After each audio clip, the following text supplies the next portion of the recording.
Durante el siglo XIX, millones de europeos se echaron al mar para buscar un futuro mejor, la mayoría en América, pero también en otros países de Oceanía, de Asia.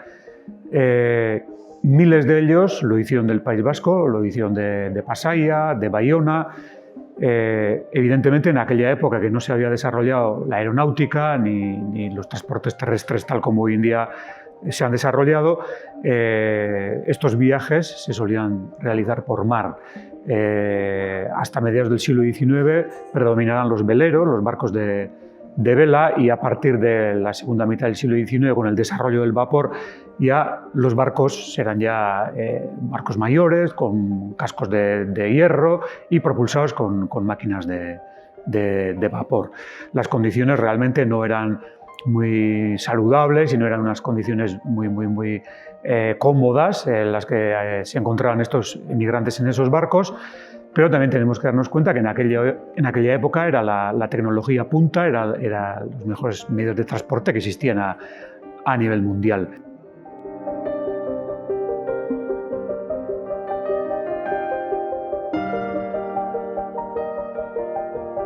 Leopoldina Rosa fue uno de esos barcos que se dedicaron al transporte de migrantes entre el País Vasco, entre los puertos de Baiona y Pasaia, y concretamente Montevideo. Actuaba dentro de una línea de transporte habitual, era un barco legal, era un barco mercante habitual en aquella época, era una fragata de 3 palos, realmente era un barco significativo, y que habitualmente hacía esta carrera, este viaje entre el País Vasco y Montevideo. Embarcaron en torno a 300 emigrantes. Ellos tenían la esperanza de que iba a ser un viaje habitual más del barco, aunque esos viajes duraban 3 meses, pero era lo habitual en aquella época.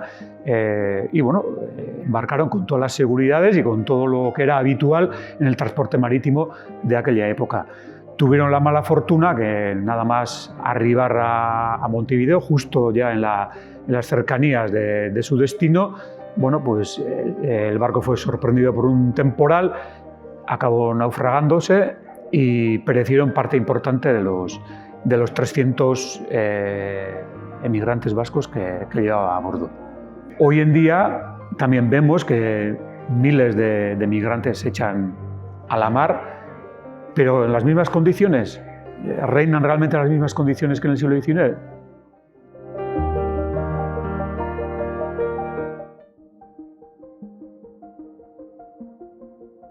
Bueno, pues en el siglo XXI, por desgracia, los migrantes que viajan por mar son los últimos de los últimos. Miles de personas que deciden cruzar el Mediterráneo o el mar Egeo en barco lo hacen porque no tienen otra oportunidad, porque en sus países de origen se les ha negado el visado para poder viajar a otro país, es decir, a Europa, con total seguridad en avión. Lo que hemos visto en los últimos 10 años, desde que estallaron las primaveras árabes, las protestas y a veces guerras civiles en Medio Oriente, es que hemos visto un aumento de las llegadas de las personas que cruzan el Mediterráneo. No es un trayecto nuevo. Toda la vida, tradicionalmente, históricamente, ha existido. Pero en estos últimos años, las mafias, los traficantes se han aprovechado de la inestabilidad política y han empezado a ofrecer viajes a Europa. Al principio lo que vimos es que se utilizaban barcos de madera pesqueros donde de alguna manera se vaciaba la bodega y los traficantes ofrecían diferentes ofertas a los migrantes. Aquellos que viajaban en la bodega eran los últimos de los últimos, los que menos pagaban, luego había otro nivel intermedio y al final los que pagaban más, alrededor de 1.000 euros, eran los que podían ir en el primer piso. Lo que ocurría era que esos barcos de madera de pescadores eran muy inestables porque habían vaciado toda la bodega y al final, cuando viajaban, miles de personas, a veces hasta 1.000, 1.500 personas, se perdía el equilibrio y en los últimos años hemos visto muchos naufragios en esos barcos de madera pesqueros. En los últimos años ha habido un cambio de estrategia, estamos viendo más llegadas de migrantes y de personas en Zodiacs, en barcas de goma. es mucho más barato, pero a la vez es mucho más peligroso. Así que viajar, cruzar el Mediterráneo se ha convertido pues, en un trayecto cada vez más peligroso. En estos momentos los traficantes piden entre 500 euros y 1.000 euros por cruzar el Mediterráneo.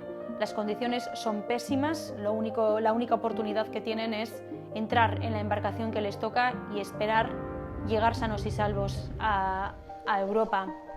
La gran diferencia entre el siglo XIX y el siglo XXI es que hoy en día los migrantes que deciden cruzar el mar Mediterráneo en embarcaciones de escasa calidad saben que están poniendo su vida en peligro. Muchos de ellos no han visto nunca el mar, no saben nadar, son perfectamente conscientes de que quizá nunca llegarán, pero la desesperación les empuja a emprender ese viaje, sabiendo, como hemos dicho, que es un viaje muy peligroso.